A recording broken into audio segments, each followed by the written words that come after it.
बेटे को एक पिता ने ही मुजरिम बना दिया।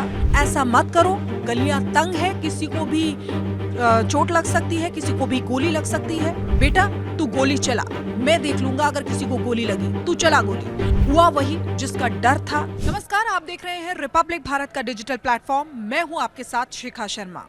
आज जिस खबर के बारे में हम बात करने जा रहे हैं वो आम खबर है, अक्सर देखी जाती रही है, यानी कि हर्ष फायरिंग। लेकिन इसमें बड़ी बात यह है कि इस बार बेटे को एक पिता ने ही मुजरिम बना दिया और वो बेटा अब पुलिस से बचता फिर रहा है, भागता फिर रहा है। दरअसल आपको ये वीडियोस दिखाते हैं जिसमें एक वीडियो में आप देख रहे हैं ढोल नगाड़े बज रहे हैं, वहीं दूसरे वीडियो है उसमें आप देखिए एक छोटा सा बच्चा जो वेंटिलेटर पर है। और वो क्यों है ये हम आपको बताते हैं। ये जो शख्स है, ये जो युवक है यहाँ पर जिसने हर्ष फायरिंग की है, उनके घर में शादी थी। उनकी 20 साल की बहन जिसकी शादी थी और गली तंग थी, लेकिन वहां पर उसके पिता ने हर्ष फायरिंग करना शुरू कर दिया। जब उसके बेटे ने उस पिस्टल को लिया उससे, फिर उसने भी हर्ष फायरिंग करना शुरू कर दिया। लोगों ने, आसपास उसके रिश्तेदारों ने मना किया कि ऐसा मत करो, गलियां तंग है, किसी को भी चोट लग सकती है, किसी को भी गोली लग सकती है, बड़ी वारदात हो सकती है। लेकिन वो नहीं माना। और बड़ी बात यह है कि उसके पिता ने खुद आकर कहा, बेटा तू गोली चला, मैं देख लूंगा अगर किसी को गोली लगी, तू चला गोली। और उसके बाद वो पूरी गली में घूम घूम कर इसी तरीके से कई राउंड फायरिंग करता हुआ नजर आया।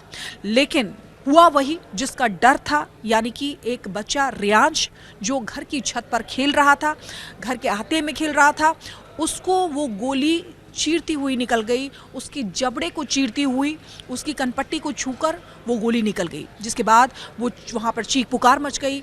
जब उसके पिता वहाँ पर आए, उन्होंने अपने बच्चे को देखा, उनके होश फाख्ता हो गए कि आखिर ये क्या हुआ। बच्चा तो खेलने गया था, लेकिन ये पूरी तरीके से खून में लथपथ लहूलुहान क्यों है।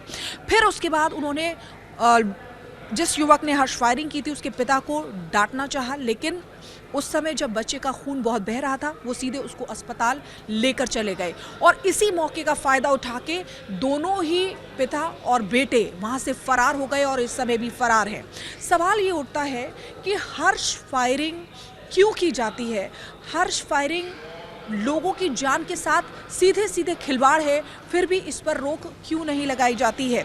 इस तरीके से खुले तौर पर कानून से बेखौफ होकर हर्ष फायरिंग की जाती है। और कई बार ऐसा देखा गया है कि लोगों को बड़ी भयानक चोट पहुंचती है, बल्कि कई लोग तो अपनी जान भी इस हर्ष फायरिंग में गंवा चुके होते हैं।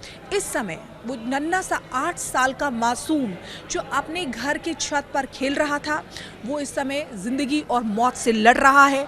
वेंटिलेटर पर है, क्योंकि जब उसे हॉस्पिटल ले जाया गया तो उसे फिर फोर्टिस हॉस्पिटल में रेफ़र कर दिया गया।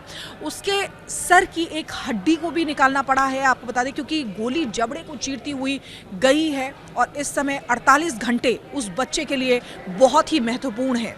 और इसीलिए डॉक्टर्स की ऑब्जर्वेशन में उस बच्चे को, यानी कि 8 साल के मासूम रियांश को रखा गया है।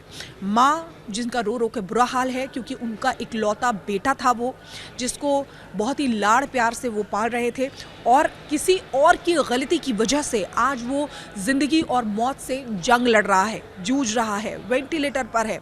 और हर पल वो माँ दुआ कर रही है कि किसी भी तरीके से भगवान उसके बच्चे को वापस कर दे।